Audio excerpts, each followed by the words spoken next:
Good evening, everyone. I'm so happy to see everybody here.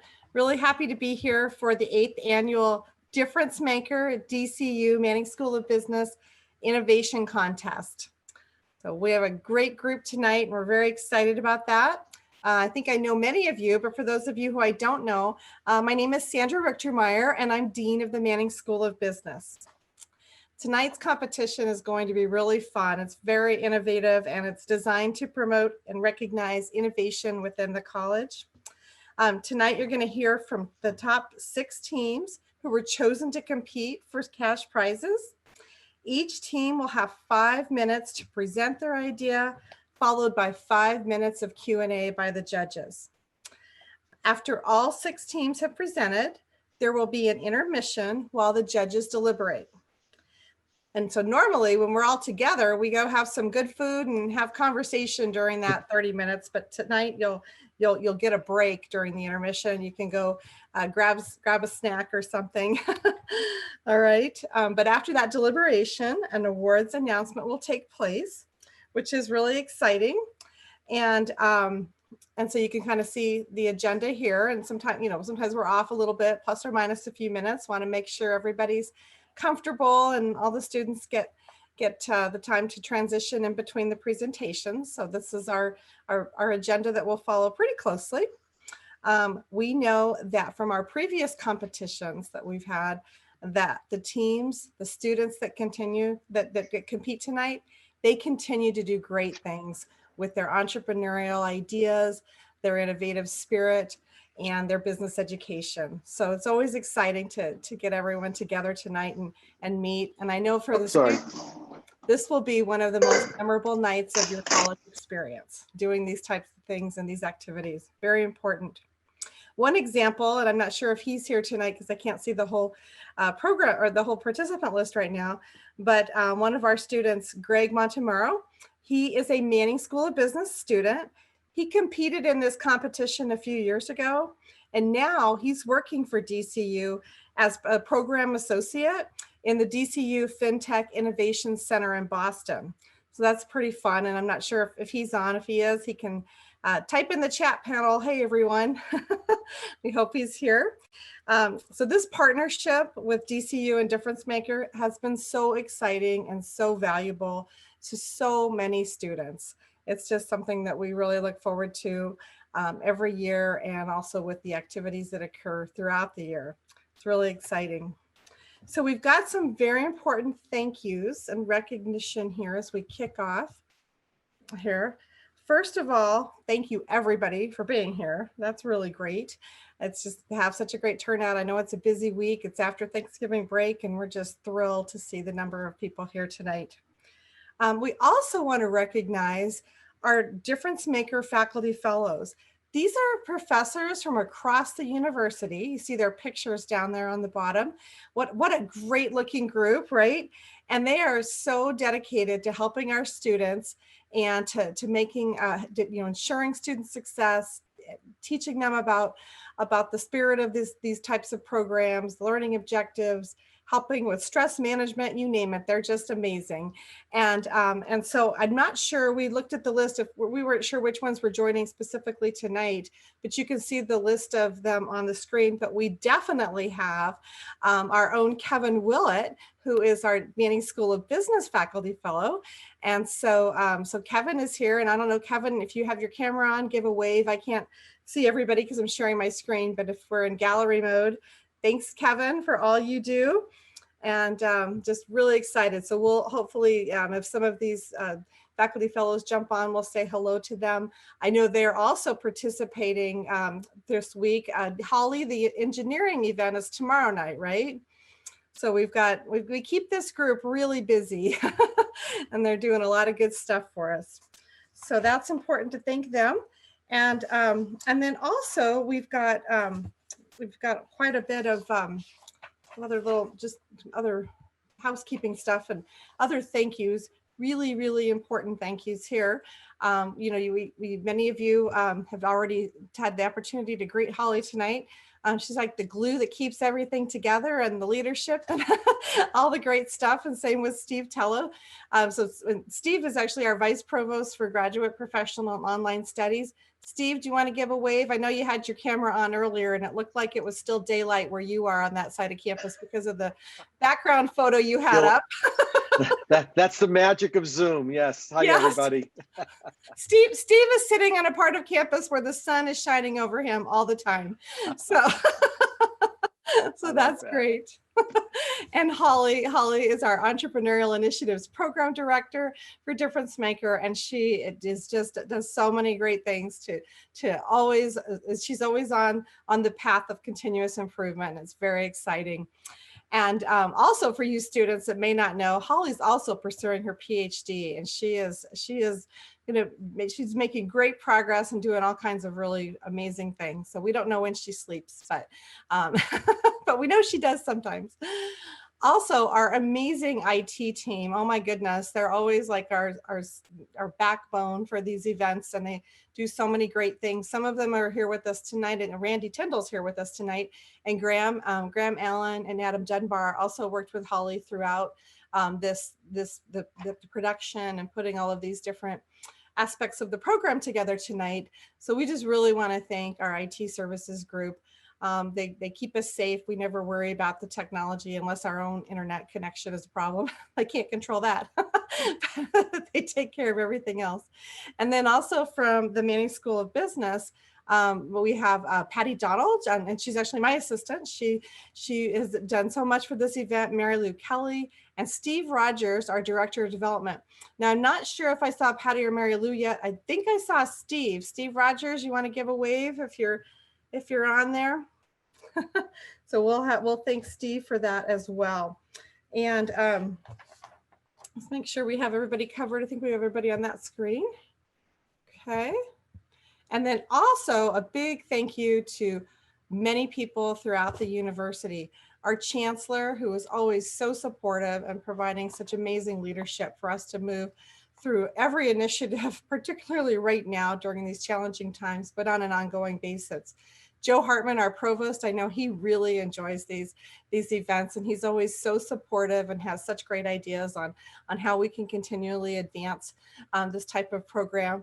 Dean Sherwood, who's the interim dean for the College of Engineering, who's done amazing things as well, has always been very active when he was prior as associate dean. And then our Office of University Advancement, our students, our community friends and mentors, alumni. We always love it when we have alumni here on board, other vice chancellors, executive cabinet, faculty, staff, and directors. So big list of thank yous, and there might even be some other thank yous at the end. We like to thank and recognize and show everybody our gratitude and appreciation. Huge thank you for our sponsor as well. So this sponsorship is a big deal. So we have Jim Regan. He is the CEO of DCU, and he is an alum from the Manning School of Business. And Jim, you had your camera on. I see you. Actually, you're one of 3 people that I see. So give a big wave, Jim. Jim does so much for the university. He does so much sponsorship across the university for our college. He also serves on the Manning School of Business Advisory Board, so supportive of our athletic programs, so many things. So Jim, thank you very much for all you do. We are very grateful to you. We are also very excited to see Tomas Demura. Tomas, you're the Innovation Manager for DCU, and you have been so supportive and so engaged and have given us so much great insight into this initiative. And we're just so thankful for your leadership and all that you do to participate, support, sponsor, and encourage us in this program. So thank you so much for being here as well. So you'll see their pictures on the screen if you don't see him on Zoom, but Tomas gave a big wave. So, and I see he's got some holiday spirit behind him in his Zoom photo. So he's all ready for that too. So that's fun to see. Thank you. And then also we're going to introduce tonight's judges and give them a big round of applause. We'll all do a virtual round of applause here, but we're just so excited to have such a great team of judges here. So first we have Andrew Nabel, and Andrew, I want to put your, let's see if we can get the screen, have you give a wave there. Oh, Are you there? Hello. Thank you I'm so here. much, I'm here. Andrew. I'm waving. I must be There we off, found you. I'm sorry. It's my screen. off in the gallery somewhere. That's all right. You're out in the gallery. And so is this your first time at this event? It is. I'm very excited. I'm really looking forward to it. I looked at the list of things that are going to be presented tonight, and they're all very interesting. Awesome. Awesome. That's great. That's great. And then, so you're the Director of Information Systems Infrastructure at DCU. And I know we have students here tonight that are very much not in addition to their other business studies, they might be double majoring or majoring their concentration in MIS. So this is a great resource. And also with Sandesh Parlikar. And I'm sorry, Sandesh, if I said your name incorrectly. I actually wrote down the phonetic spelling and everything, the phonetic pronunciation and everything. But I wanted to make sure that we also had give you a chance to give a wave. Are you? Let me see if I can find you. Can you see me? Yes, we see you. We see you. Hello. Now we see you. How are you? Excited to be here. We're excited to have you. And you're also a director at DCU of Information Systems Development. So we really appreciate you being here tonight to share your expertise. Thank you so much. And next we have Barbara Russell. I know I saw Barbara earlier. Barbara is the co-founder and managing partner of CapW. Barbara, you want to give a wave? There she is. And Barbara has done so much to become engaged with our college, with our Jack Wilson Center for Entrepreneurship. She's actually giving a workshop, right? In February, Barbara? Is it February, January or February? February. February, excellent. So she's been very involved with so many aspects of our college and wanting and getting more involved and being a great community partner and very interested in our students, their success, and the outcomes that we have with our program. So thank you so much, Barbara. Thank you for being here. And we also have Joe Valancourt, and he is an alum from the Manning School of Business. And Joe, you want to give a wave? See Joe right there. Hey, Joe. Joe is also on the Manning School of Business Advisory Board. So he works with Jim Regan on the advisory board. They work together in that capacity. And he is the managing partner of Venture Enterprises, LLC, and the president of Cyclics International, and has so much expertise to share with the students and is very invested in all of the student engagement opportunities we have. Our advisory board has been so supportive of all of these types of initiatives. So Joe, thank you so much for being here tonight. Thank you. Thanks to all of our judges. Andrew, Sandesh, Barbara, Joe, you're gonna have a tough job tonight. So we're excited to support you in your role. Okay, so what we're going to do next, as we have all of the judges, and I want to make sure that Holly, I do everything the way Holly is prescribed. Has given me a very detailed program to follow, which is wonderful. So now we're going to move into the next part of the screen. Over the next hour and a half, you're going to hear from 6 student teams. These teams, again, like I said earlier, they're going to have 5 minutes to present and 5 minutes for the Q&A. And normally what we do during this contest is we have we hold up a time count, or I don't even know if we have an electronic timer. I think we usually have a paper like how many minutes that are left. So we're like giving you these time signals. So students, tonight, this is not only an exercise in you delivering your pitch and your idea, it's also an exercise in your time management. So you're going to have to really pay close attention to these 5 minutes. And if you start to go over, I'll give you a warning. Holly or I will give you a warning, but really got to pay attention to that 5 minutes tonight. Okay, guys? So everybody make sure that that you're doing that. And then again, after all the pitches are complete, there will be a 30-minute intermission while the judges deliberate. They're going to go into a secret virtual room and do their deliberation. So that will be exciting. And then they will announce the final team.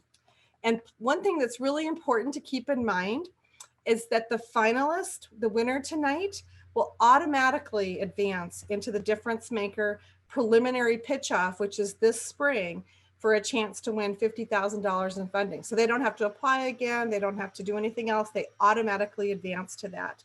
And that's a really exciting part of winning this competition tonight. So I know we all want to wish the best of luck to our students. They're all winners. They're all engaged. We're so proud of all of them, and we're so excited to hear their story. So what I'm going to do is I'm going to stop sharing my screen, and then we're going to have the first student team, which is Borrowed Pay Cut. Borrowed Pay Cut with Kevin Zhang. He's going to be our first team to first group to present, and he's actually individual, so he's a team of one, and he will be presenting and he'll share his screen. So Kevin Zhang, you're here somewhere. Yeah, I'm here. Okay, excellent. Hi, Kevin. And so you just take your time to get your screen up, and then we won't start timing you until you begin your pitch. Okay. And Holly, I know is definitely she's on it with the timing, right? Yes, I will time. And Kevin, while you're getting that up, I did see Nancy D'Amico from DCU is also here with us. So I just wanted to give a shout out and thank her. She was actually a judge last year, and she's the Senior Vice President of Technology and Innovation at DCU. So thank you, Nancy, for being here this evening with us. Well, and actually, so do we have anyone? Nancy, thank you. I'm so glad you're here. And Holly, thank you. Do we have anyone from DCU that wants to make any remarks at the beginning too, or did we could do that as a pause in between as well? Yeah, I think Tomas, did you want to say a few speaking remarks as Kevin's setting up? Yeah, and any time throughout, Tomas, if you want to do it now or in between, we're just want to make sure we give you an opportunity as well. We just want to thank everyone. Thank Holly for all her work, support into this event. Thank the students. It's interesting with the current environment that we have. Some of the ideas that you will see are a consequence of the current environment and how it affects people. So it's just great. And then all the remote work, all the collaboration has been done remotely. All of these has been awesome from the beginning. From the kickoff, which was also online, right? And throughout the partnership here. So thank you, everyone. And congratulations to the students who made the finals, and actually to all the students who submitted ideas, and especially to the ones that made the finals now. And good luck to everyone. And again, thank you. Tomas, thank you so much. Thank you so much for all your support and for being here. This is fantastic. Thank you. And so, yeah, we're all getting used to our virtual format here tonight. We had so many details. We want to make sure that we have everything. So Holly, are we good? Okay, thank you so much. And so Kevin, whenever you start, we will all make sure we mute, and then we'll go ahead and get started. Whenever we'll start timing you when you go. Thanks. Good luck. I'm ready to start. Thank you. Oh. Hey everyone, my name is Kevin Zhang, and I am doing About Pay Cut as my team name. So the basic idea behind the pay cut is that it's meant to serve as a loan between the employer and the employee, where like the employer basically gives the employee a pay cut, like the employee effectively borrows a portion of the paycheck that will and the employer will use it, can save money, while the employee can eventually earn interest when the loan is repaid back. And the mission is to start a payroll processing business and to write my own payroll software that's basically the same as regular payroll software, but it has the added accessory of processing borrowed pay cuts for companies and employees. Companies can benefit from this because a lot of times companies have to take loans from banks which have high interest rates. However, if companies take loans from their employees instead through their paychecks, they could potentially negotiate lower interest rates than if they were to take loans from banks.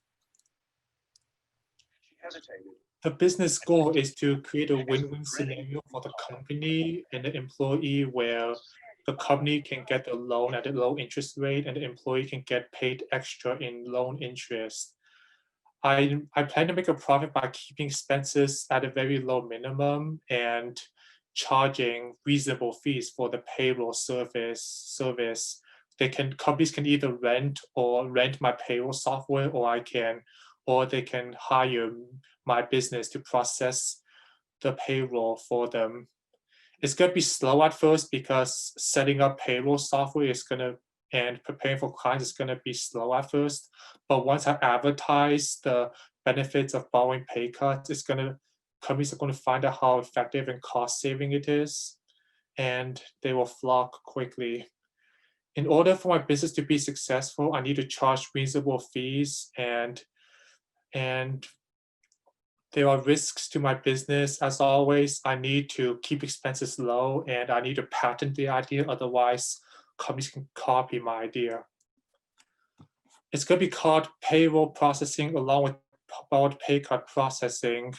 It's going to be the same as payroll, as a regular payroll company, except that there's also going to be borrowed pay cuts, and companies can decide the minimum and maximum of the paycheck to borrow, the interest rate, and the payment plan. And the main weapon of my company is the concept, the idea of a borrowed pay cut. I'm sure this is the first time that anyone has ever thought of that idea. So that's what I mainly need. My target market are companies that hire employees, especially growing companies that need short-term money and hire a lot of people.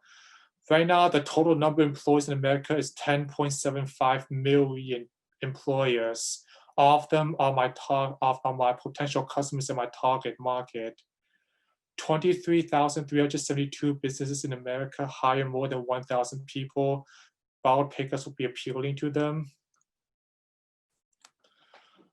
All payroll companies are my business competitors, like ADP, for example, and Intuit QuickBooks are one of the biggest payroll processing companies. My main advantage is it's a new financial concept, the borrowed pay cut concept. So I need to utilize that if I need to match it to my competitors. I'm probably going to need an initial $3,000 in order to advertise and incorporate my company. I'll be paying out my pocket or taking out business loan for this. And depending on circumstances, I might hire crowdfunding investors if I realize costs are high. If I win the award money, the money will be used to pay for expenses like I mentioned above, and or for setting up a website and advertising. This is my projected project deadline. I plan to start off with researching payroll companies and business practices and their business practices, and begin developing my payroll software program. I'm a computer science major, so I think that I could utilize the skills I learned in this company. So I project to finish developing the software, and when that happens, I'll file the patent for the algorithm, start building the company website, and start advertising. Finish company website and completing remaining stops for business and advertise company will happen on February 15. And March 15 is when I project customer demand is high and traction is strong and incorporate my business. I plan to wait until my company gains traction before I incorporate my business, since there are incorporated business fees that I need to pay each regularly. And we're at 5 minutes. Kevin, just wanted to let you know we're at 5. This is the end of the slideshow anyway. Great. Thank you so much. Thank you. And now we'll move into our 5-minute period of Q&A with the judges. Okay. Should we go in any order, any specific order? That would be great. I know normally you'll be sitting next to each other, looking at each other and prompt. So, and if we can moderate, but absolutely, Barbara, you go ahead and go first. It'd be great. Thank you. But that's great. Kevin, I think it was a terrific presentation. It is a novel idea. I happened to Google it earlier today because I was blown away. So I love it. I think it's really unique. So tell me about how is this proprietary? How are you going to create a moat so that you have something unique so that ADP and others won't knock it off? Can you get did you ever contemplate a patent or any other protection? I have, like I mentioned, let me see where, as I mentioned here, like as I mentioned here, I do plan to get a patent for the payroll software. Like there are like the thing with developing payroll software is that like you can get copyright protection, and you can also get patent protection for like a specific algorithm, like an algorithm that like calculates interest, that like calculates the projected savings that company can make from taking out a borrowed pay cut. And yeah, so that's the main way how I'm gonna make sure that nobody steals my idea. Like another way is to like lay low for a while. Like the best, like usually startup companies keep a low profile, and it's not until like they start getting more publicity that other companies will catch on to and start to want to steal my idea. So that's the plan. Thank you. So Kevin, this is Joe. I agree with Barbara. This is a really interesting idea.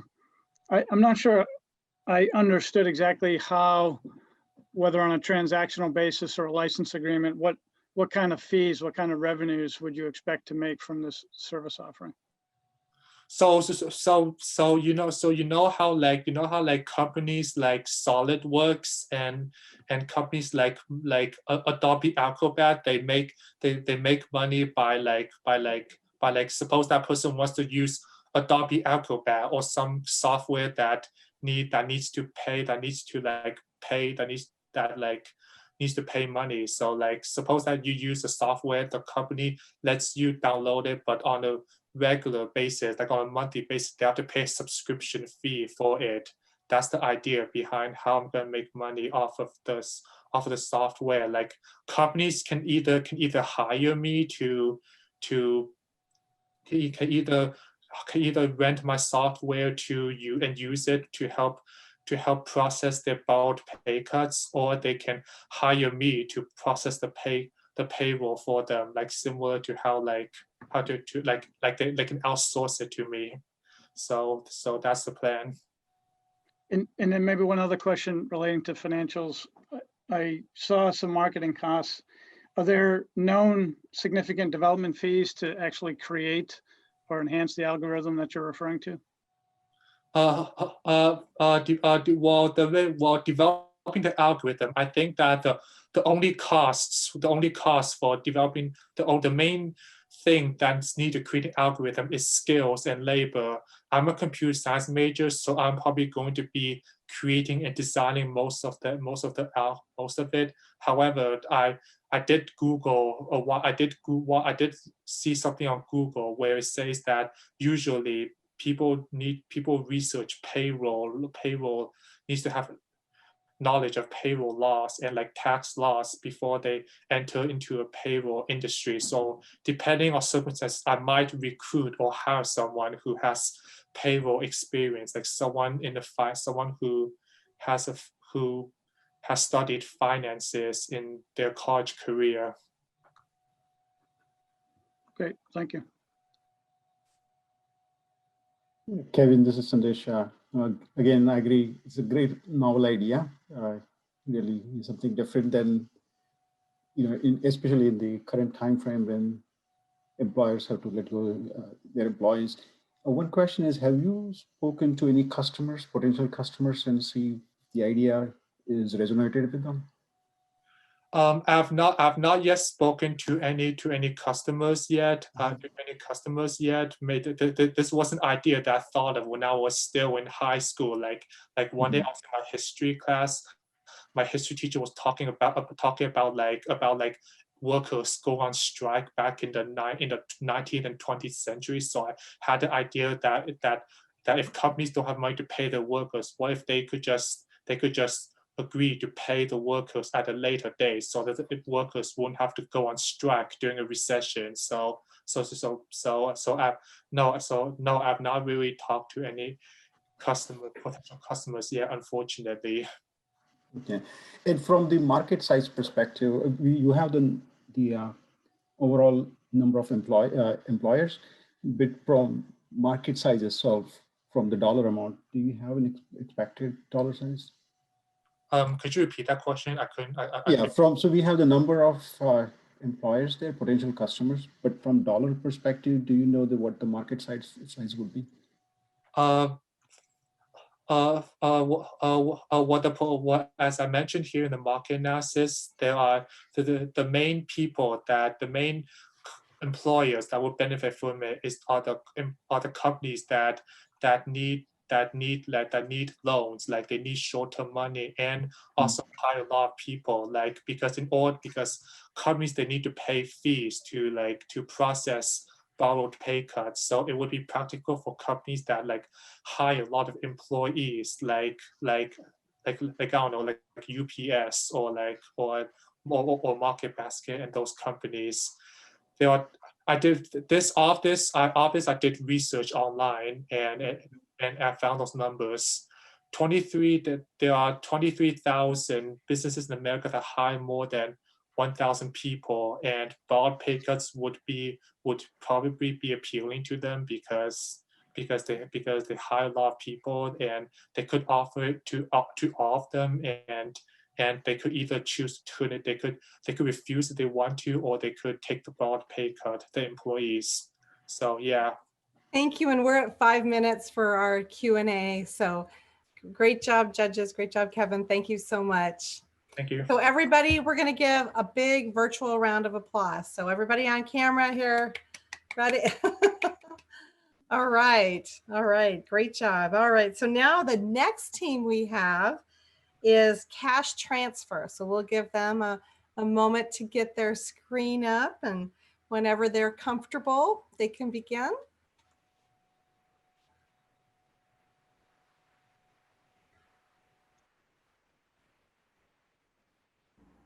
Hi, how's it going, guys? So I think we are ready now. Great, we're ready. Thank you. All right.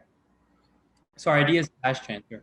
Nowadays, it's either adapt or eradicate. Imagine a world where the value of cash will deteriorate day by day, while the value of a piece of plastic will increase at the same time. That does seem bizarre, doesn't it? Well, unfortunately, this is the sad reality of the world we live in today. Now it all comes down to how we will react to this present situation. Imagine a cold night in search of an ATM, and all you carry is your cell phone and need a quick source of cash from your bank for necessities. 29% of people do not carry cash at all. 52% carry less than $20. Many people put their money into apps like Venmo, Cash App. However, how can we be sure to trust an app with such a minimal reputation to carry a surplus amount of money? A good solution to solve these major problems will be presented within this app.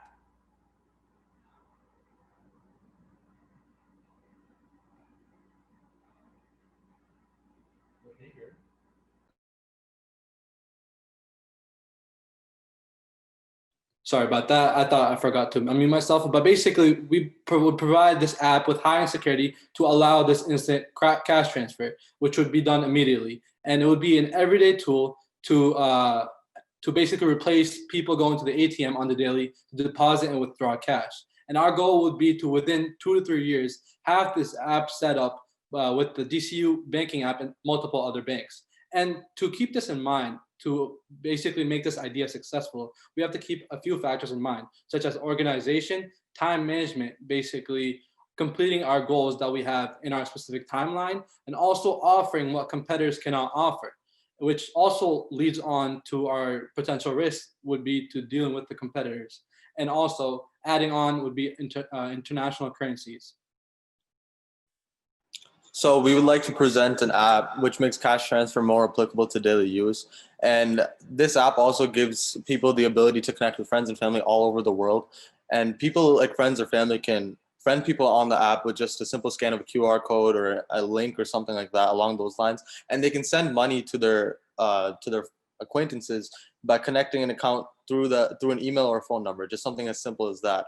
There's a social media like interface where you can actually view your entire feed and see exactly who's sending money to whoever, something like that. And despite being connected through DCU, users of any bank can actually transfer money to people with any other kind of bank account, like Bank of America, TD Bank, and Chase, anything like that. However, DCU users actually receive specific benefits, like after spending a certain amount and transferring a certain amount, cashback rewards will become available for DCU members. Special deals will also become available for temporary use, and there are rewards which you can earn towards. Also, in addition to this, DCU users can use their available balance within the service to make purchases online, which goes on to how DCU benefits. As we all know, it takes time to transfer money, but those who need the money instantly will be charged an instant transfer fee of about 1% to 2%. An app like this will help bring DCU a larger customer base due to things like the deals that this app will provide. For example, if a customer earns 2% back on all coffee purchases for 1 month, DCU can partner up with coffee shops such as Dunkin' Donuts or Starbucks and take a small part of this revenue.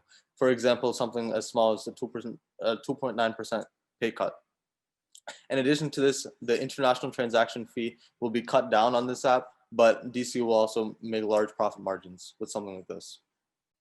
So as we know, many people have a credit card or debit card above the age of 18. And as the size of this market is at least 1 million. However, across the US, there are about 850,000 DCU users. So the first market will be to target is DCU users and expand to other banks.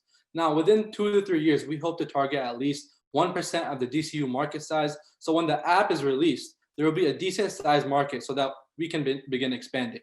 There are many other competitors like Venmo, Cash App, Zelle, and e-transfer in other countries. Some people also do not trust online services like these, which is a minor competition we may have to deal with.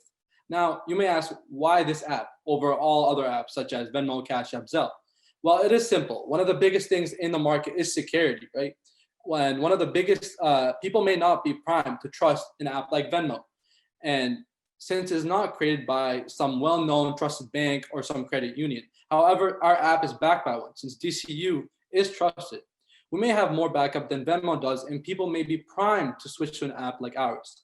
We also offer benefits for users who are already members of DCU, which might also bring in a larger customer base within the DCU community itself.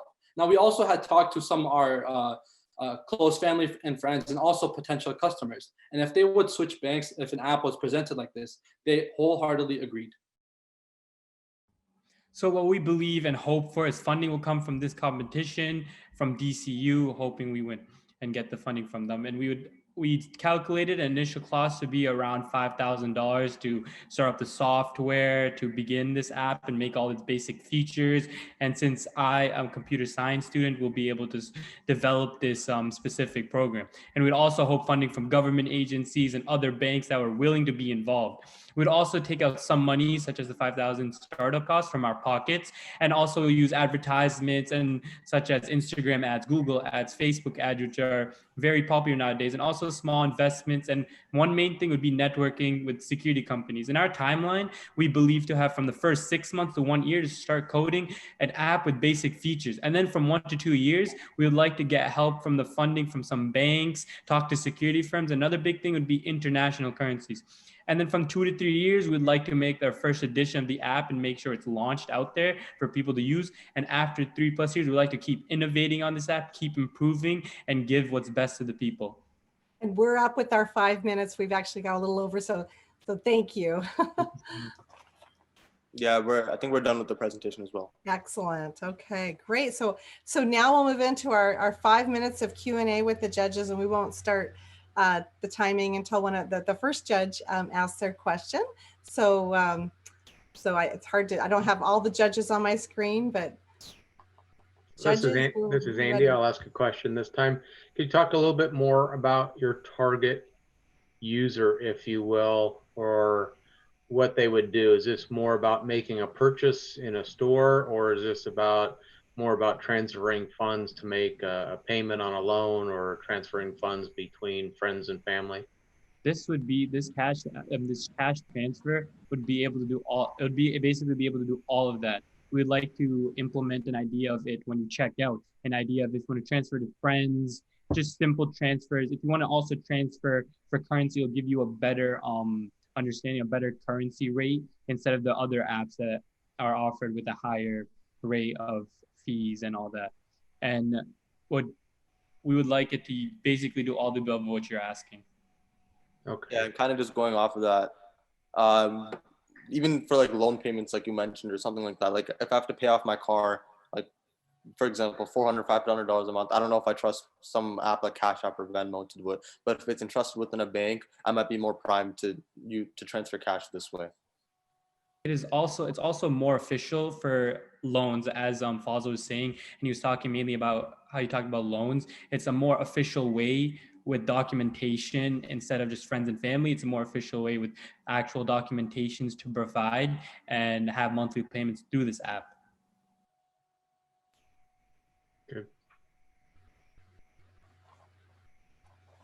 I have a quick question. Again, very interesting idea. So you seem to have done some research that suggests that Venmo might not be safe. And as I understand it, having used Venmo a bunch, I connect my bank account to Venmo, right? So the bank is part of the ecosystem. And so what is leading you to believe that Venmo and these other apps are not safe? So basically, I mean, they can, honestly speaking, I can ask a few questions to you as well. But I just wanted to bring up is that, like, when we talk to many of our close family and friends, is that one thing was that they didn't trust something, like if they were to transfer, like a lot of, I would say people older than us, the next generation, they don't really trust, the cloud, the internet, stuff like that, right? Like I know my own parents, they basically like, any shipping address that comes in, they just, tear it up, any mail, tear it up and throw it in the trash or burn it or even shred it. That's how crazy they are about it. So I would believe they would trust something that is supported by a bank, right? And we would basically incorporate that with a bank and provide what Venmo provides and even more to that. Yeah, just going off of that, like Horace was saying, I know my dad as well. He won't make a Venmo account. I know, it's so inconvenient for us right now because he won't make a Venmo account. So if I owe him this amount of money or he owes me this amount of money, it's easy to transfer with something like Venmo, but I know he's really secure like that and he won't let any other app besides just straight up our bank accounts to transfer money between. And I also we're up for the pitch. We're up for the 5 minutes. I'm sorry, the 5 minutes for the Q&A where we've completed our 5 minutes. Can I just add one more point? I just want to say just one more point. I just want to say how they're going off both of them. I've asked many of my close family. I've also asked random people of what they believe in the trust within these apps. And for example, I've asked a random person if they trust like Venmo, and they say that since Venmo gets linked straight to your debit card, they don't know about fraud. Because I remember once a friend of mine had a fraud business and he lost $1,200 due to transfers, and he has to go through a whole process. He's been waiting 4 weeks now to go through a whole process with this fraud, which I believe that since DCU is a high credible bank, they would be able to trust it more and put their money there so they don't have to lose their money, and they know that it has a higher security base. Well, thank you so much. Thank you to Ayman, Abi, Danny, Fazil, and Harris. Thank you so much. And let's all give them a virtual round of applause, everybody. All right. Excellent. Okay, so our next team is our millennial finance educators. And so they're going to be going next. And so go ahead and share your screen and we'll start the timing when you begin speaking.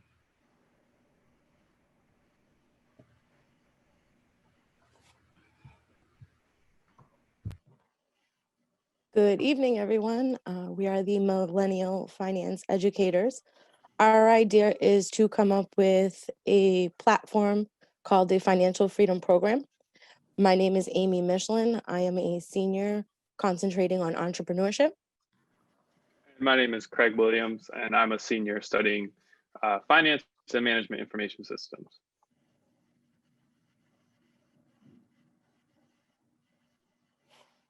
Can change the screen, Craig.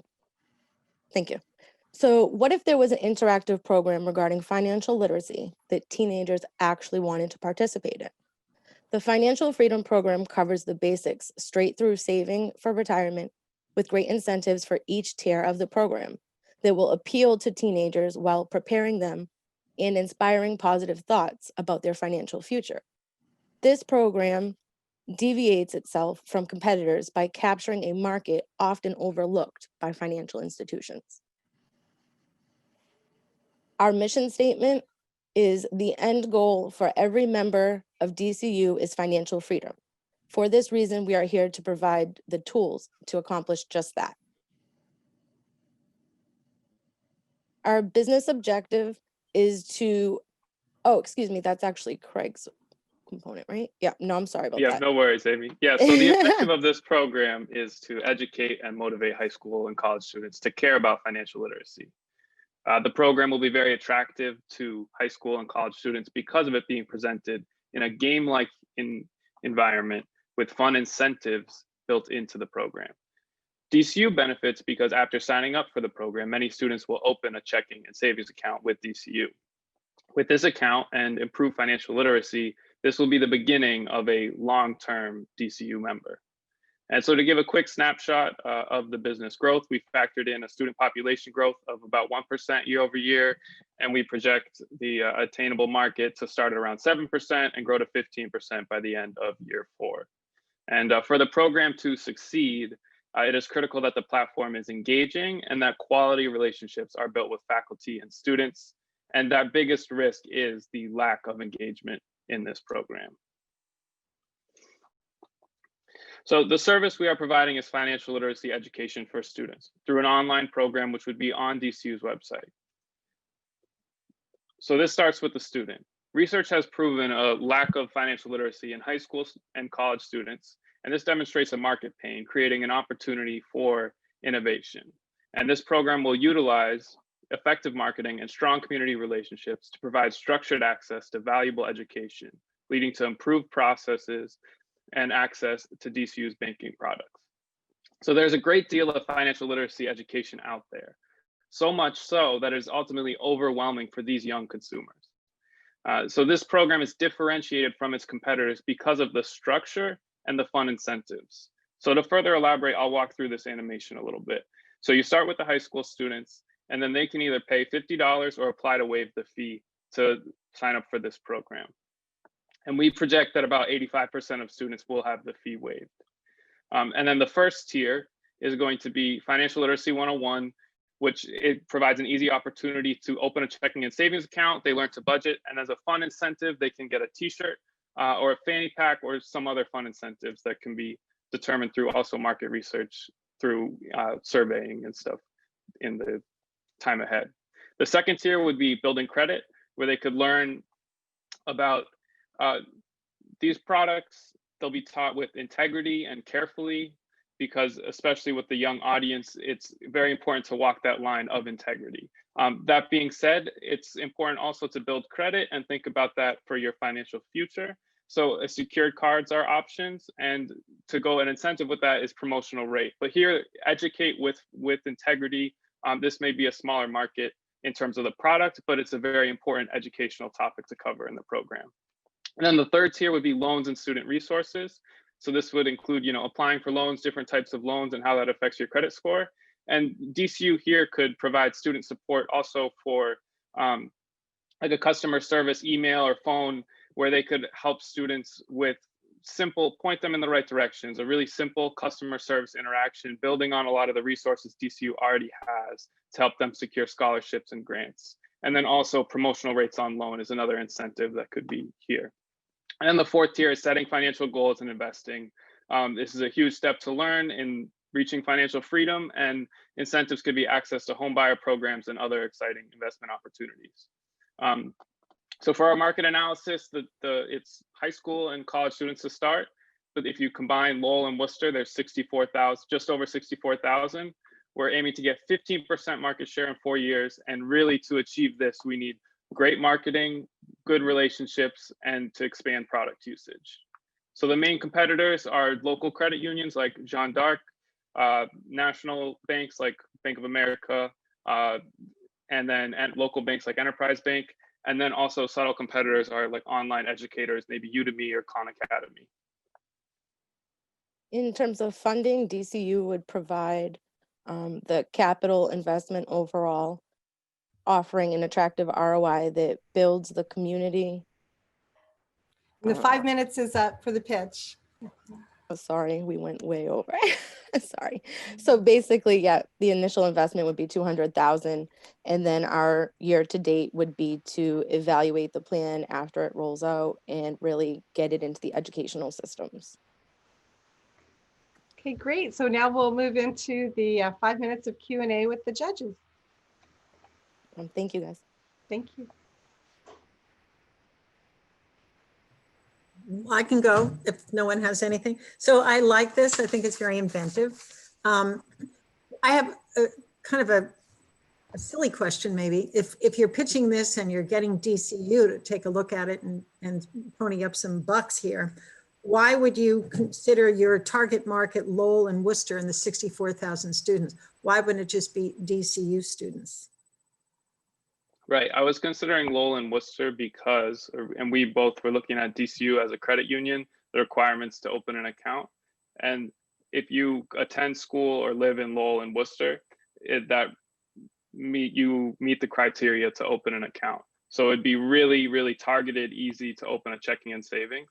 And then looking beyond the initial point, definitely expanding. I think this program is very scalable too. So it definitely is not confined to Lowell and Worcester, but that is where we would start, grow the program and develop a strong product before trying to scale it.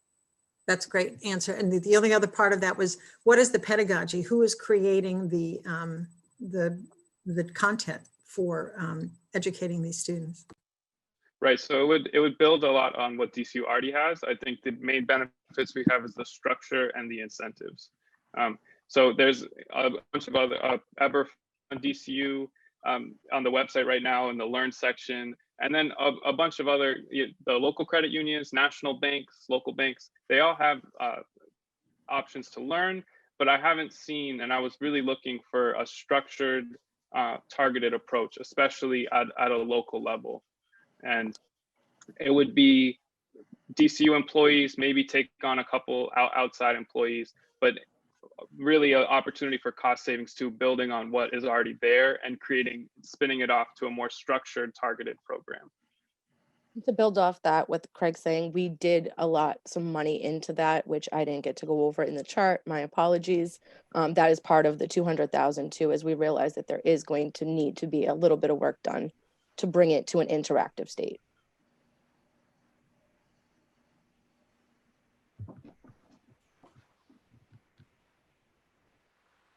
So in your proposal, how long it would take to actually build this project or product and start offering it to students?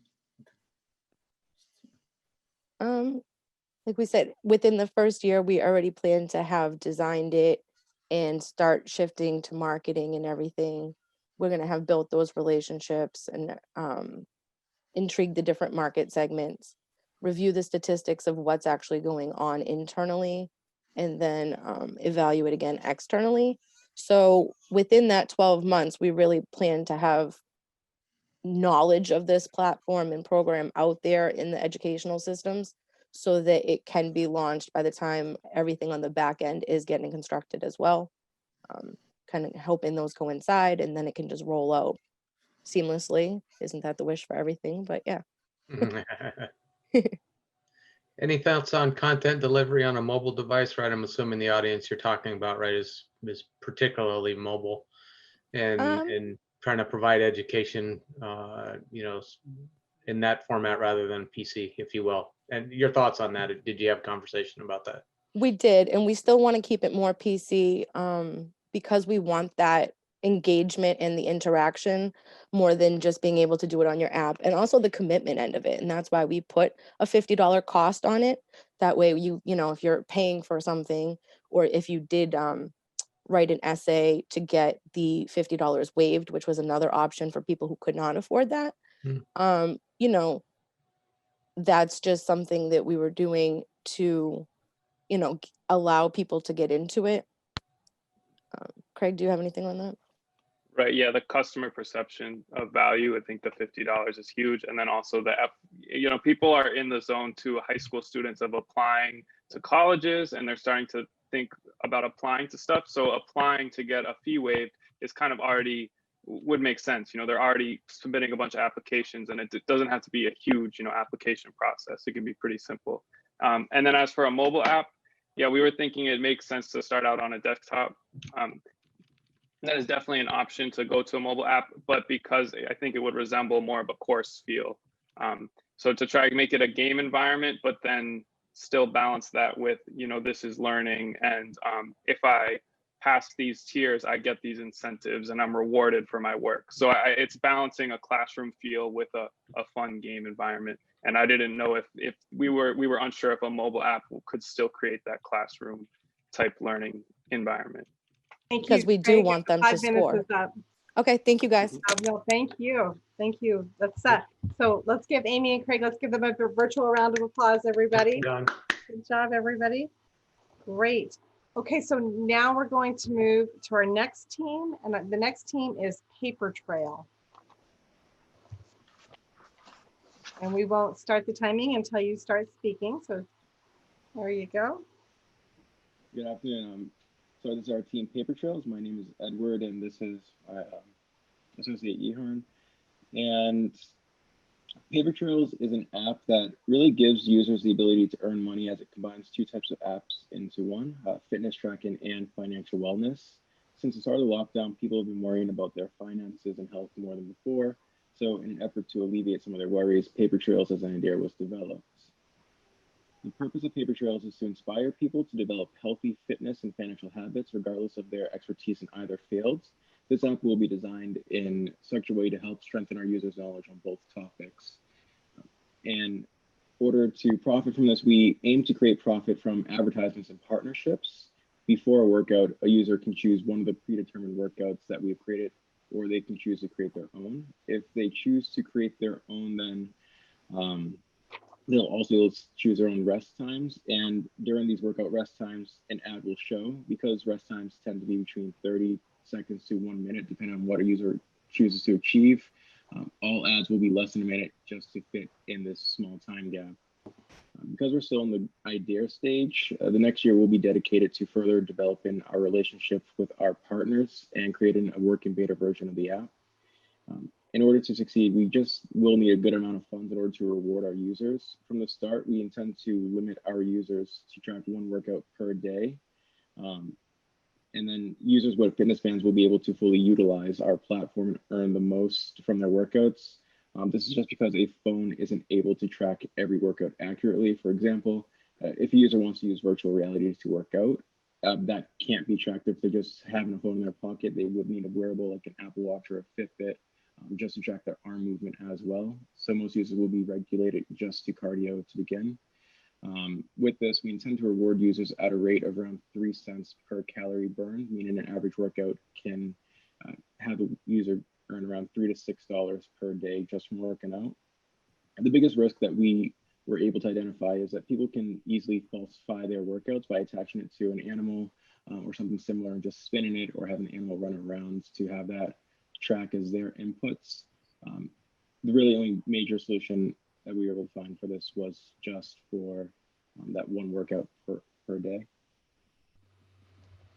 On the app itself, there will be a new financial wellness tip every day as well. For example, one day the tip can be about managing debt. Another day it can be about opening a Roth IRA. From the tips themselves, there will also be a link that users can click to get more information. The links will take users to reliable websites with further explanation about the tip that was given. Our app will also pay our users in cash. If they would like, they can choose to have their funds invested for them through our stockbroker partner. This allows users to invest money without using their own hard-earned cash. We will also feature investing tips as well. This is a huge differentiator from other fitness apps because they pay their users, we pay our users in our own version of money. Some other fitness apps make users do a ton of surveys along with their workout just to earn some funds. We will have 2 versions of our apps, the free version and the premium version. The free version will feature ads during our rest times. The premium version will not have any ads at all, however, but it will be subscription-based for around $6 to $10 a month. This will come with additional features. For example, during the rest break, instead of having an ad be featured, it will feature a health tip instead of the ad to fill the time. It will also allow users to log in 2 workouts a day instead of 1, allowing them to have the potential to earn more funds.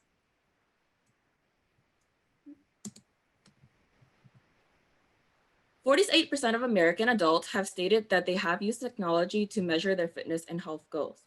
On the financial side, 63% of smartphone users have used at least one financial app downloaded. This could be like a banking app, investing app, budgeting app, etc. This shows that both fitness and finance statistics shows that people are interested in using these types of apps. This app, however, combines both health and fitness into one. There are a variety of other apps out there that do pay users to work out. For example, one of them is Sweatcoin. They pay people to walk. However, in this app, people are paid with sweat coins, which can be redeemed for gift cards, coupons, or can be donated to charity. They do not provide any actual cash unless you refer the app to your friends. Achievement is another one, but that tracks you when you're walking. However, it gives you points based on the amount of steps that you walk, and it can take a while to redeem those points. Another competitor that we have is MapMyFitness. It's an app that's used mainly for fitness tracking. However, they don't pay users at all, and they only offer prizes to the top monthly performers. From our own investing and financial habits, we have both saved a decent amount of money that we are willing to use on this startup. In addition, we will join additional pitch competitions to gain more funding, such as with E4All and additional DifferenceMaker ones. This also benefits us as it allows us to gain experience and get real-time feedback on pitching this idea. In 5 minutes, if funded, the pitch the is funds up. will, oh, okay. Okay, great. Great. So This is our timeline. And yeah, do you have any questions? So now, thank you. We'll now move into the 5 minutes of Q&A with the judges. So I do have a question. Actually, this is a really good idea, and there's lots of strategic partnership sort of potential here. I am interested, however, to your thoughts about the development costs themselves to develop something like this. Our development costs. So we are planning to use our own savings in this cost because we have both have experience with investing and finance. So because of that, we have a good amount of savings that are willing to pitch in as well. We're also going to plan to ask our family and friends for some funding, as well as giving them like the ability to use our premium versions for free, because as people who are making a finance app, we do not want to take additional loans and pay interest on top of the loans, etc.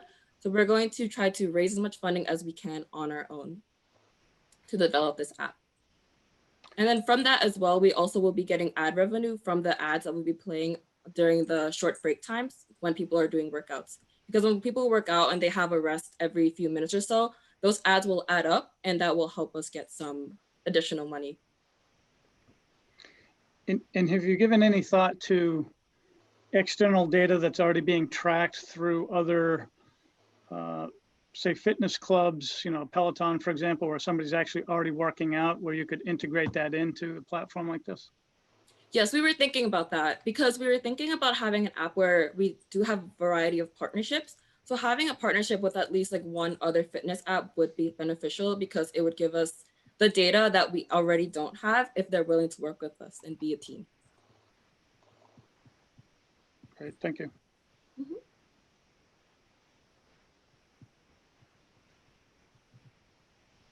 Any other questions? Yeah, what were you considering to be the user interface, the technology that the user would use? So it would just be a regular app that can be downloaded on the iOS store, or Google Play Store. How the app was going to work, so we were planning to have it, when you turn it on, you will log in with your credentials to have your data be saved, and then it will have your daily finance tip. So it will show your finance tip of the day, whether it's about investing or budgeting, something like that. And then from that, after you click through the tip part of it, it will go to the actual app itself. So if you want to start a workout, you can put your workout in there, whether you want to use one of our pre-made workouts or create your own workout as well. And then from that, after your workout, you will be able to see your statistics and have all of the graphs and data from all of your previous workouts that you log. That way you can track how many times you have worked out, how much money you've made over time, and things like that. And if some users are interested in having their money be invested for them, they will also be able to look at how much money they earned from the investments that we have made for them. Good, thank you.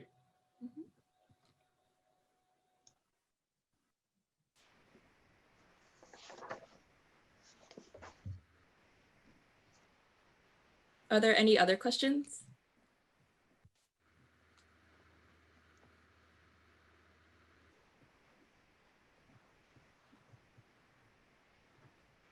Okay, I guess that's it. Thank you so much. Thank you to Yiharn and Edward. Thank you. Let's give them a big virtual round of applause here. Great, great. So next we go to our, the next team is Searchin'.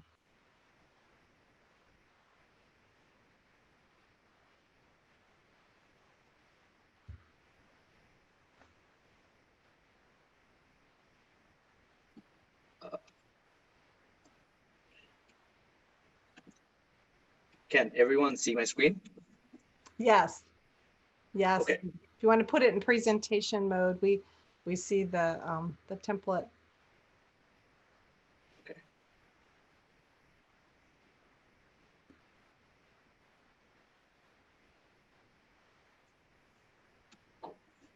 There we go. And we won't start timing until you begin. So thank you.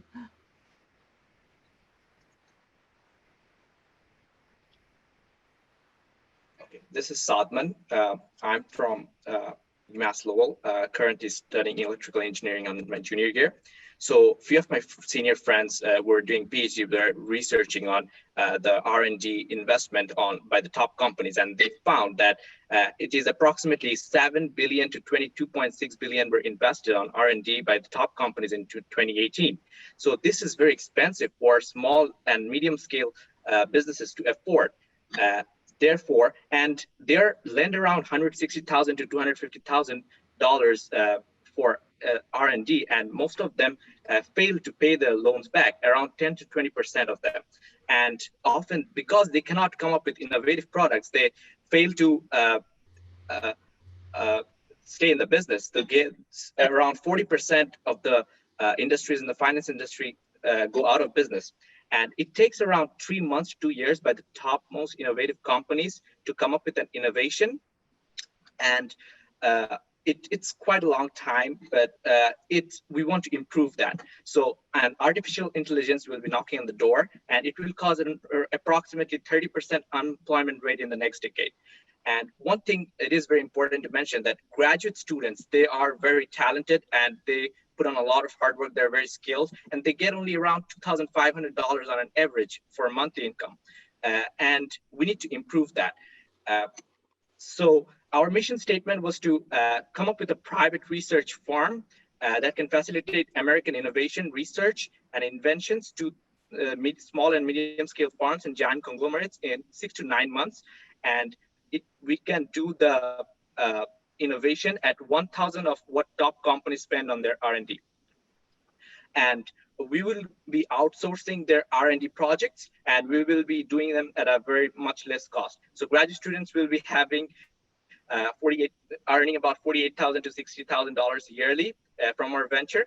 And if we can grow up our business in the next 5 years, then banks and lending institutions will have more confidence and trust, and they will spend more, they will lend more money to small businesses for innovation projects.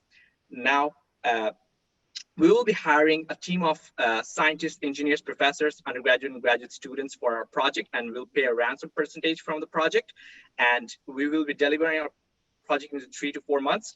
And we will patent each of our innovation under our inventor's name and dedicate to a specific client. And we will abstain from selling it to other competitors of the client, which will bring uniqueness in the market. The private research and development market is about $185 billion in 2020. Just imagine, we will be charging every unit of each and every product for each and every conglomerate in every single third world country. And just see the size of the market, it's very big. That's a huge money. And we are planning to conquer 10% of the market share by 2025. The investment, so what is the investment? Many of us can question. It's about $25,000 at the start, primarily doubling on a half-yearly basis for the first three years. And the ROI is about 400% to 800% in the next 3 years. So what product are we going to sell?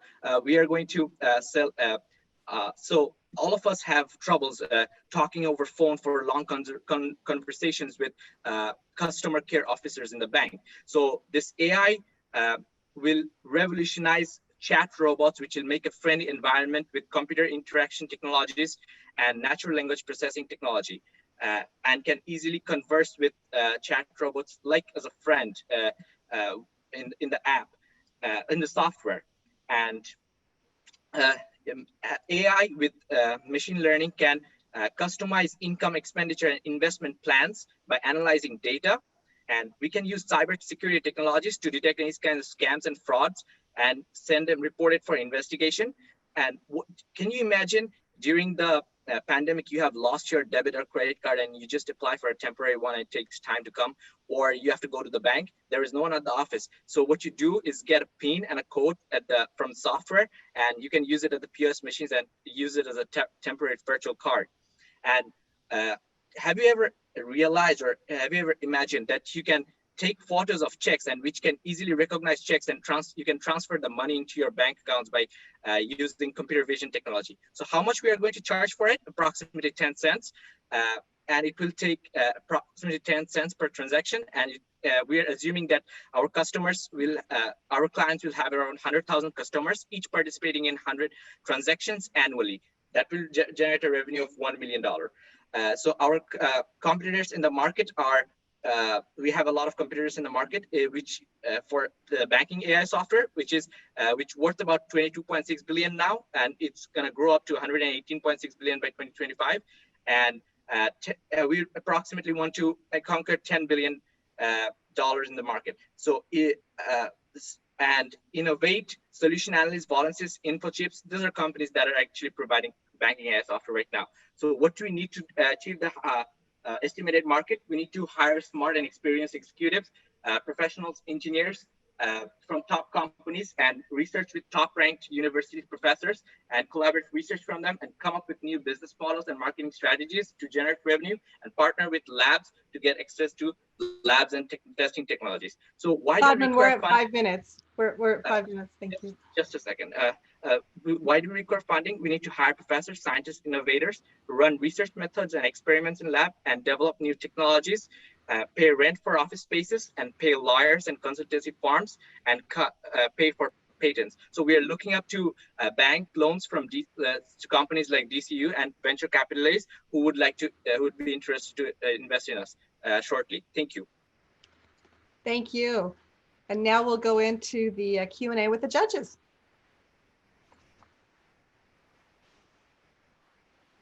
So I have a question.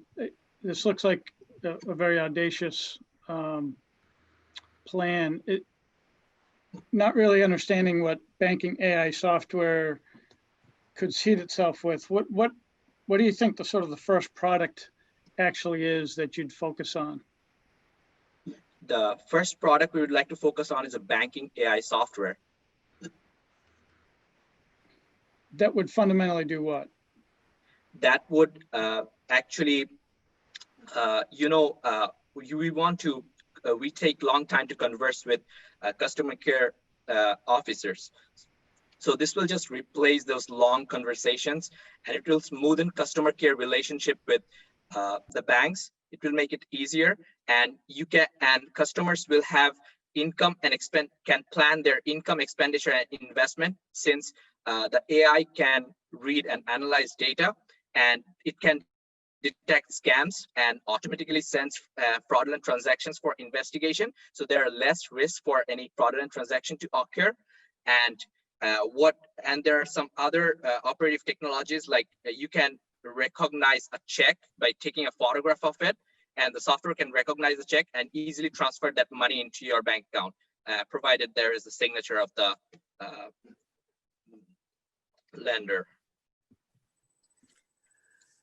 Can I ask Salman, what is proprietary? Because we know that there's a lot of NLP, AI, machine learning bots today that even, I know the DCU guys have an incubator downtown where they are investing in companies that are doing that, right? They're trying to augment human customer service reps. So first of all, can you just tell us a little bit about how you differentiate from other products and services out there today? And Okay. then give us a little bit more color to Joe's question. You sounded like you were creating a subject matter expertise R&D think tank. And so is that separate and apart from the AI banking bot business? No, so basically, we are a business that is going to do research, and we're a private research and development firm that is going to build a fintech development, a fintech software, banking AI software. So it's just part of a banking, for this particular contest. We are developing software for the contest so that we will be developing our first product. And it takes less investment to develop softwares like this. So how we will distinguish our product is that chatbots are very common. And so how we distinguish our product is that the cybersecurity to detect the scams. These are very like sophisticated technology, and these are not like accurate right now. So we're gonna improve on that.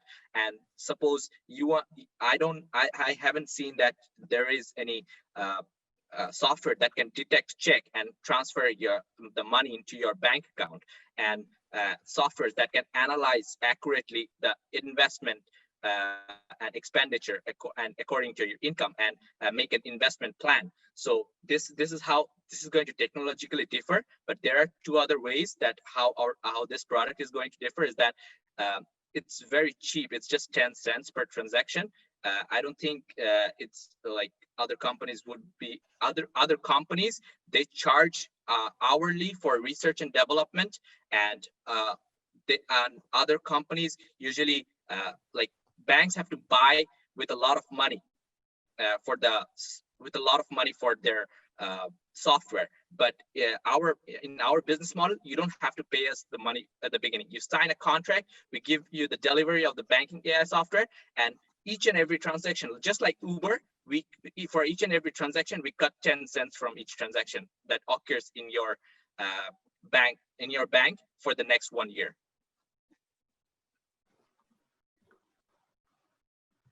Thank you.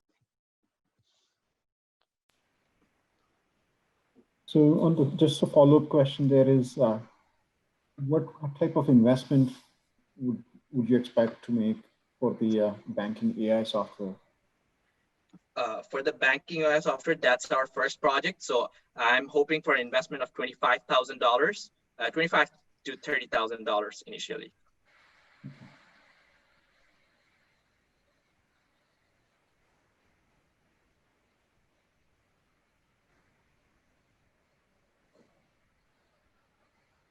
Okay, I think we're just about there at time, right, Holly? Okay, got the thumbs up there. So thank you so much.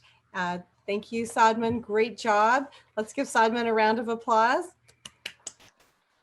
And Sadman, I believe you're in a very different time zone, right? So is it like 3 in the morning where you are, or what time is it? Not sure if you could still hear. Oh, you're muted. It's 6 a.m. in the morning. Oh, it's 6 a.m. Okay, so you had the joy of presenting in a very different capacity, right? You got up really early to present. So thank you. Great job. It's always challenging. It's one great way is we can all come together virtually. So fantastic. Well, let's go to our last team. Our last team is Track It, and we'll go ahead and let them transition, and then whenever you start speaking, Yuhan will start the timing. So thank you. Can you see my screen? We can, yes. Everything looks great. Hi everyone, I'm Yuhan. My major is information technology. My project name is Track It. It is an app that helps people to track their refunds better. So tracking refunds can be difficult because refunds can take a long time to process, and customers often have to go through their bank accounts and check their bank statements in order to find refunds. Track It is an app that will track refund status for its users and report back refund status. It aims to save users the time and also energy. The mission of Track It is to make tracking refunds easier for users. And the vision is to be accessible for people in the US and save them time and energy when tracking refunds. Here are some goals for Track It. One of the goals is to produce the app in 6 months that can link users' bank accounts to the app and check refunds for its users, report back status to its users, and it will require hiring 1 to 2 developers to create this app. Another goal is to earn revenue.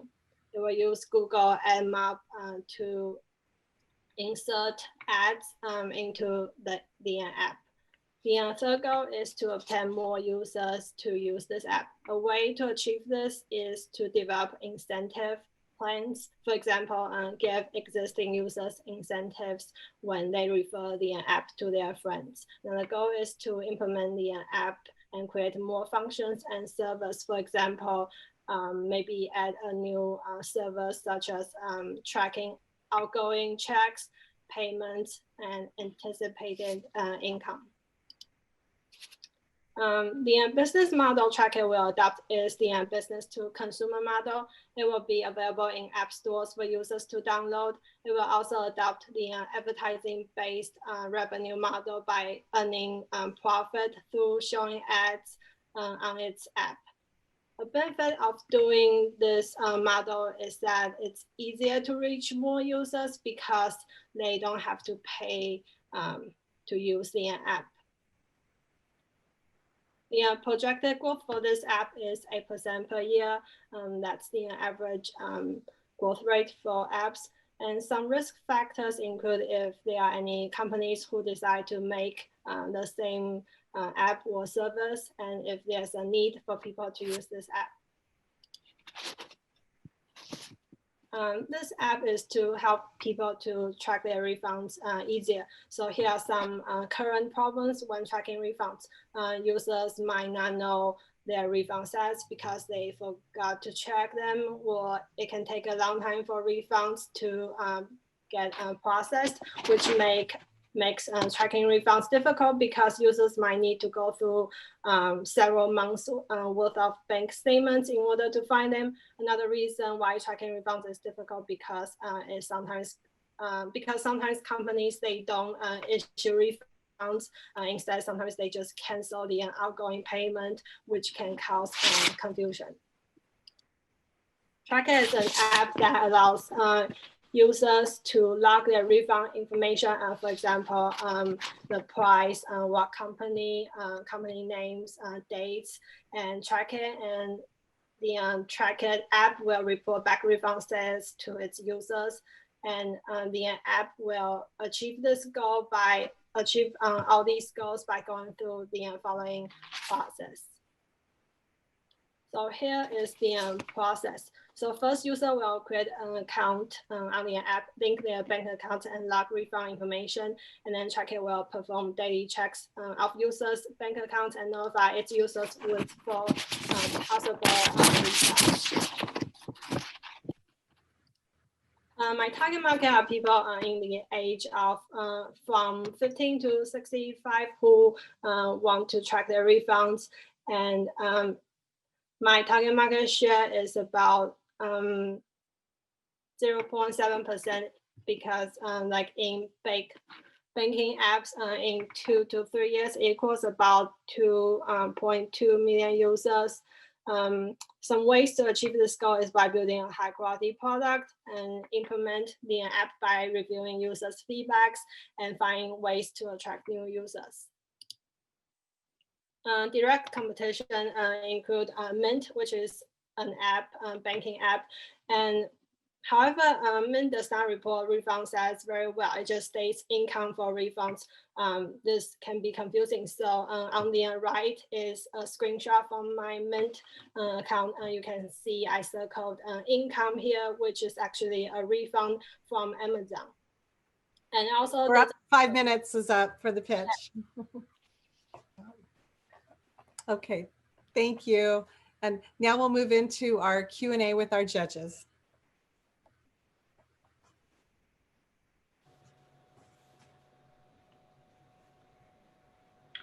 What was your catalyst for coming up with this idea? What do you tell me more about how this came to be something you were interested in?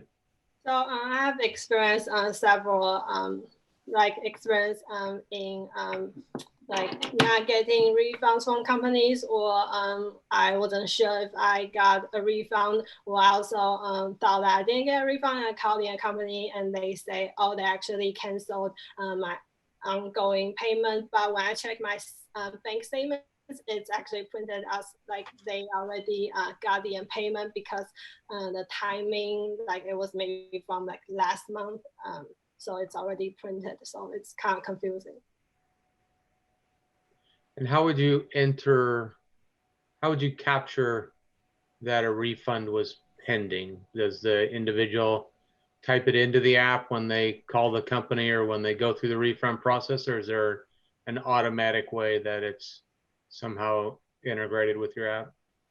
So customers, users, they can log in their information. So let's say I'm going to send a package back to Amazon and it's $5. And so I'll log that information on my app. And so the app will check the stats for users based on the pricing, date, and also company. They'll try to find a match. And if there's not like an exact match, because sometimes prices, they'll be different because they have to remove like shipping fees. It will notify the customer saying that you got a refund, say $3 instead of $5. Is this the refund you were looking for that package that you just sent to companies? Thank you. I'm happy to go. Yuhan, it's a very cool idea. I was wondering, so I don't know what percentage of transactions are done via credit cards versus banks. So that I'd be interested in hearing the kind of research you did to come up with the idea. Can you say the question again?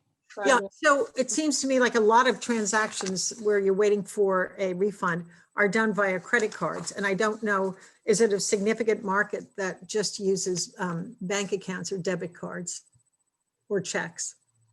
I think the app should also include credit cards if possible. So they should also write some codes and implement credit cards as well in order to search the transactions.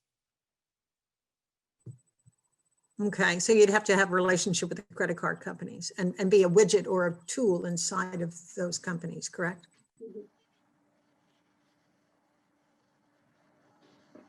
And just a follow-up question there, the competitors you mentioned there is Mint.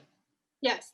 But if you're a bank like Bank of America, where your bank account, or DCU, could they be a competitor? Can they have some similar functionality to track it within their apps?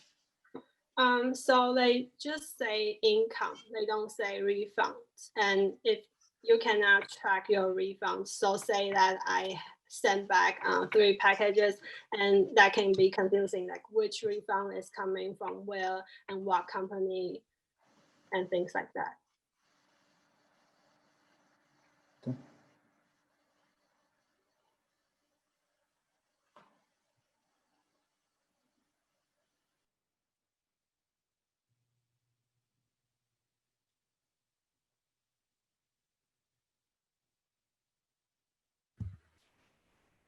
We have 1 minute left if there's another question. Yeah, I guess I would just, we were short on time. What's your estimate of the initial development cost to get an app like this developed? It's $5,000 and it will come from my savings and future income. And I'm also interested in finding some angel investors.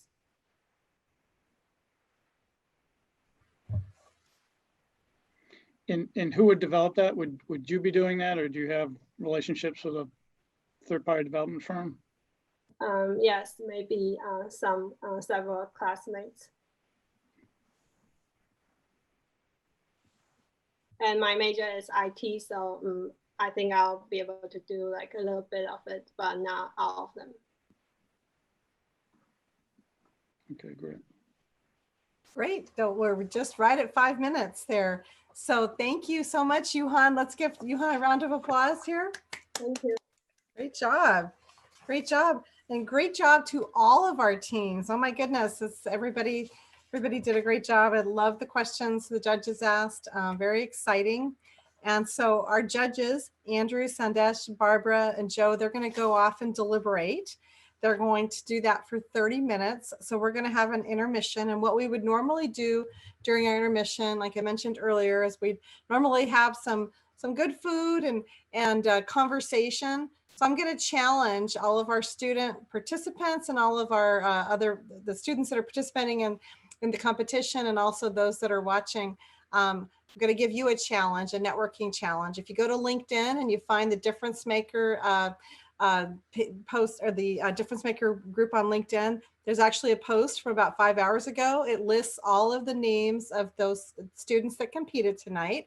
So I would suggest you connect with them on LinkedIn. Part of doing these types of things is building our network.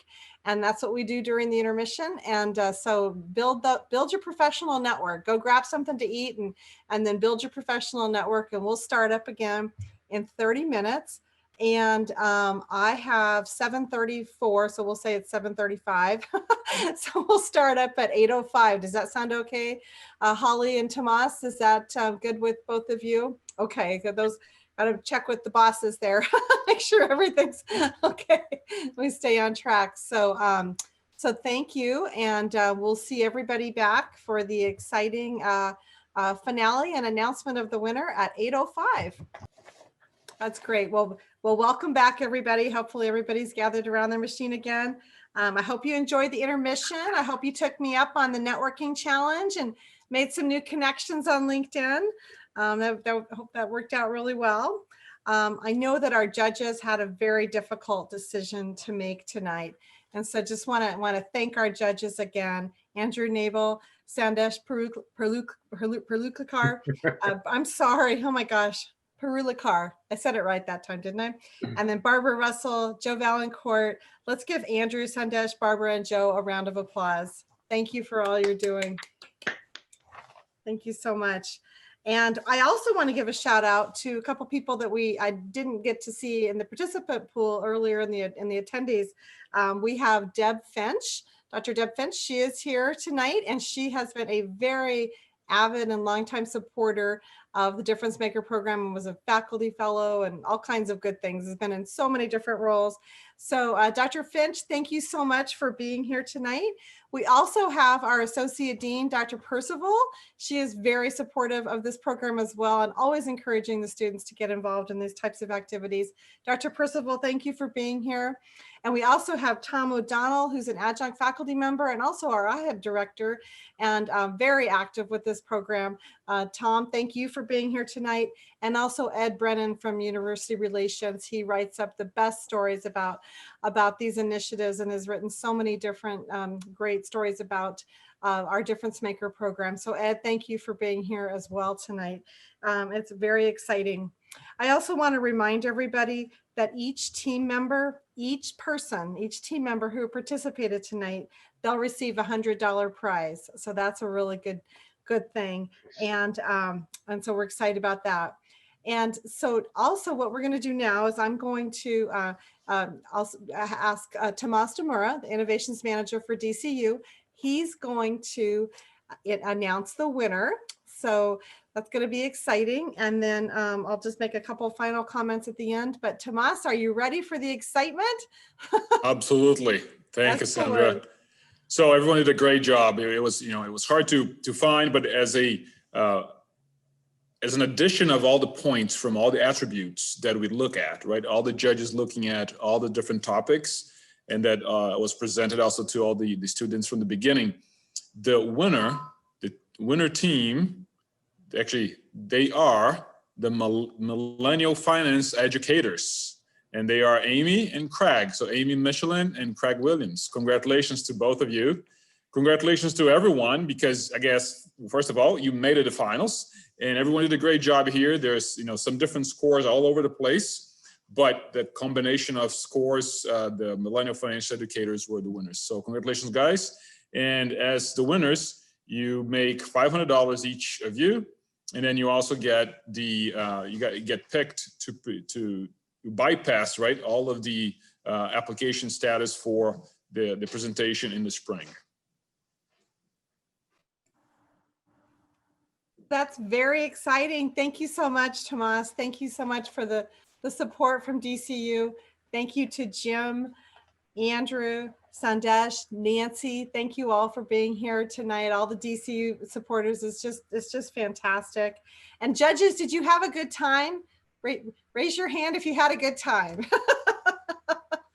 Absolutely. All right. I know that's always a tough job, and it's so exciting. And as Tomas mentioned, we'll follow up with him for the prizes, and to remember that you can apply to the 2021 spring 2021 DifferenceMaker Idea Challenge to get more funding and have more help with resources for your idea. And that's at www.uml.edu/idea challenge app. And we could probably put that in the chat panel, or we can send that out. We can also put that in a post on LinkedIn, because I know you're all following Difference Makers on LinkedIn now after the networking activity. So all that good information, Holly does a fantastic job of making sure it's all posted. So that's really exciting. So thank you, everybody, for joining us tonight. Thank you so much for the support. The students, you're the best. We miss you so much. We are so proud of you. You are innovative, you're creative, you're industrious, you're productive. I mean, look at all the great things you're doing. And it's a challenging time right now. I know everything's virtual, but you are so awesome. And we could not be more proud of you. We're all here for you tonight. And we look forward to the great things that you're going to be doing going forward. So again, judges, DCU leaders, faculty, everybody, thank you so much. Dr. Tello, thank you for your years and years of support. And he's still in the daytime, you guys. The sun is still shining on him. So he is a special guy. We all know that, but now we know he's even more special. I'm gonna have to send him some funny pictures for his Zoom background. So thanks, everybody. Have a wonderful night. Be safe, be healthy. And the semester's almost over, and everybody's gonna finish strong, right? Good, yeah. All right, finish strong. Take care, everybody. Good night.